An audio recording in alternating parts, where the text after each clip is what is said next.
counterterrorism campaign will be waged through a steady, relentless effort to take out ISIL wherever they exist using our air power and our support for partners' forces on the ground. This strategy of taking out terrorists who threaten us while supporting partners on the front lines is one that we have successfully pursued in Yemen and Somalia for years, and it is consistent with the approach I outlined earlier this year, to use force against anyone who threatens America's core interests, but to mobilize partners wherever possible to address broader challenges to international order. All right, ladies and gentlemen, we're going to get to that statement in just a second. The great strategy in Yemen that the president has touted. That was on September 10th, 2014. But before we get to our panel, I want to hear from you. We all want to hear from you here at Newsmax. Is President Obama handling Islamic terror properly? Go to newsmax.com/polls and vote now. That's newsmax.com/polls. And joining us on the Malzberg panel, Newsmax contributor and host of The Right Side on Newsmax TV, Armstrong Williams, and host of the Christopher Hahn Show, former senior aide to Senator Charles Schumer. We welcome in Christopher Hahn. All right, let me start with you, Christopher. That was the president, as I said, the day before 9/11 on the 2014, touting the successful Yemen strategy that we have. Of course, now we know, and we've known for quite some time, but this brings it home. This whole French plot was hatched in Yemen, financed by Yemen, Al-Qaeda in Yemen. So I think he has to come up with a different strategy. Wouldn't you say so? Look, this is a complicated war that we're in the middle of. And I think that anybody who thinks that there's been any successes by any president, past or present, is got to think again. These targets, these terrorists are going to be grown all over the world wherever there are extremists, and we need to be on the alert. And I would not go around saying that there's been any victories ever anywhere. All right, fair enough. So that flies in the face of what Obama has said. What about it, Armstrong? Well, you know, I actually think that the United States' absence on the world stage, our faux pas in Egypt, our faux pas in Syria, we've lost a lot of respect and a lot of trust. And I think our just lack of support for our greatest ally, which is the only democracy in the Middle East, which is Israel, has opened up this vacuum for these terrorists to believe that they can do just about what they ever want to do with impunity and don't have to worry about the United States or anyone taking them on. I think we have given rise to them by our lack of foreign policy, our lack of vision, no different than the fact that the administration had the audacity to issue an apology as to why there was not a high elected official, visible official, in Paris at the march. I think that this administration has difficulty even using the word terrorist or even using Islamic extremists. I just think that they have their own narrative that they want to follow, and they want the world to follow suit. And so I just think it's more of a reflection of how this administration really feel about what's going on, and the fact that they continue to just drop the ball, and these terrorists and these, whether it's ISIS or anyone else, continues to gain power and strength, and they believe they can do whatever they want to do, and no one's going to do anything about it to stop them or slow them down. Christopher? I thought that a lot of what he said was unintelligible and uninformed. We have stood by Israel at every step of the way. This president's policy, while I have disagreed with some of the criticism that he's weighed over there, has been fully supportive of Israel. There's no evidence that it wasn't. The fact that we didn't send some of the Paris was a blunder, and I agree with Armstrong on that. I think the president himself agrees with Armstrong on that, as demonstrated by his press secretary. But again, I don't know that that's a major blunder. I think it's something that he should have been involved with, that we should have been there. We should have had a major high-ranking official there, if not the president himself. But that didn't happen. Let's move on. Let's figure out how we work on the world stage. Let's support our president in this time of crisis. Well, Christopher, as we supported George Bush when there was a time of crisis.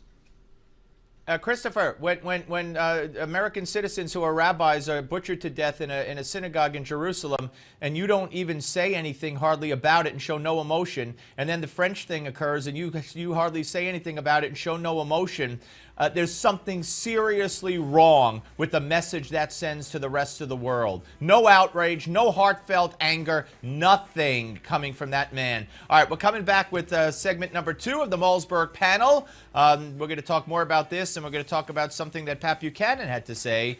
Don't go away. Coming back, the Malzberg panel part 2 on Newsmax Television.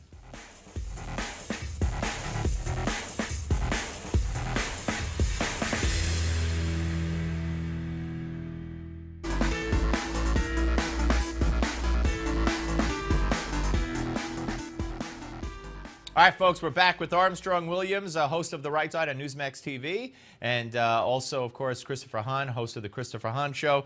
Let me just quickly say something that Pat Buchanan said. I wouldn't march for that disgusting, offensive, outrageous magazine. And he said, if you say something, if you mock the Prophet Muhammad, as he put it, in today's real world, you better watch out, because there's going to be real problems. Josh Earnest has said, we favor free speech. Same thing as Jay Carney said 2 years ago. But if we feel that it might pose a threat to our military, we're going to speak out about it. Armstrong, I mean, do we favor free speech or do we not favor free speech? Of course, I guess it depends on what. I want to go back to something that Chris says, which I think is so outrageous when he tries to give these talking points about how this administration supports Israel. I mean, even back in September of last year, there were leaders within the terrorist group Hamas who were celebrating statements and action of President Obama that show his administration of moving into a more hostile relationship with Israel. They started restricting arms shipments to Israel in an attempt to weaken their defense against the Islamic terrorist group. And for him to say that is just beyond outrageous. Armstrong, right, you and don't understand foreign policy. You shouldn't comment on it. You're embarrassing yourself. Your ignorance is embarrassing because you have no idea what you're talking about. Nobody tried to weaken anything. You're just a shield for the Obama administration, but people can see through that nonsense. They're not all right, guys. In fact, they're hostile.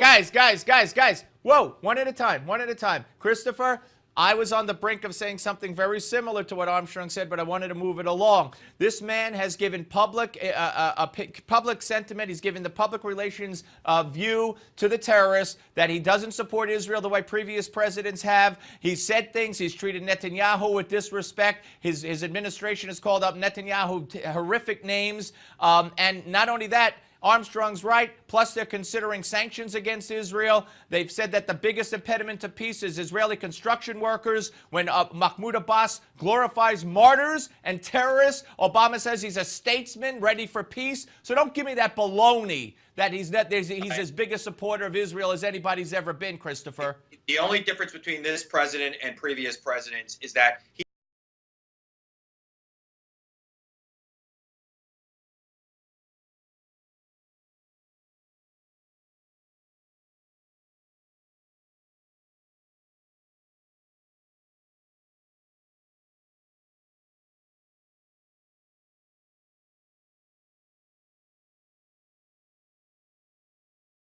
In fact, Armstrong, final word on Israel, and then we'll move on quickly. Go ahead. You know what? Enough has been said. Obviously, this guy has no idea what he's talking about, so let's move on.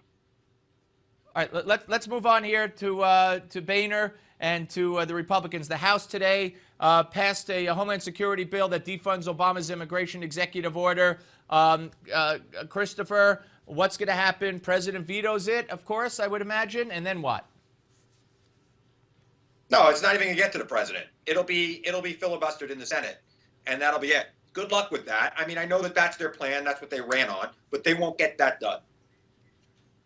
So, all right, so Armstrong, once again, the Democrats and Obama will go against the will of the American people and think that's a good thing. Well, you know what? I'm not sure that it's not going to work. I'm not sure that the Republican House and the Senate have not thought this through. They knew exactly what the president's reaction would be, and I just don't think you should discount them exactly what would be the final result to this maneuver. If they really want to have some substantial immigration reform, they have the mechanism to do that. What they're doing right now is just saying, no, we don't want anything done. Don't do anything, because that's really what the Republican Congress has been about, not doing anything. So I don't think that they're going to actually have any real progress on immigration, because all they want to do is say no. Okay. All right. Well, you're going to have to eat those words when the president starts vetoing bill after bill after bill that died in the Senate that Harry Reid would never bring up for a vote. He was the do-nothing in the do-nothing Congress, not the Republicans in the House. But, of course, the facts don't really matter sometimes. Well, let's see Guys, if Mitch McConnell appreciate gets it. something. All right. Got to go. Christopher Hahn and Armstrong Williams. Give me 5 is next, folks. Love a spirited panel, and that was a spirited one.